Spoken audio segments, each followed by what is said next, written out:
Bilang isang moral relativist, tama ang paniniwala ni Melissa ng kanyang citizens sa kanilang bansa ayon sa kanilang mga kultura. Dahil sa moral relativism, walang iisang universal o moral standard. Ibig sabihin nito ang tama o mali ay nakabase lang sa paniniwala at tradisyon at batas ng isang kultura o lipunan.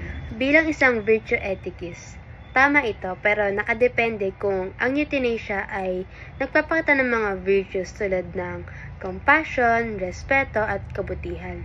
Kaya maaaring tama o mali ito dahil nakadepende ito sa intensyon o pag-uugali ng isa.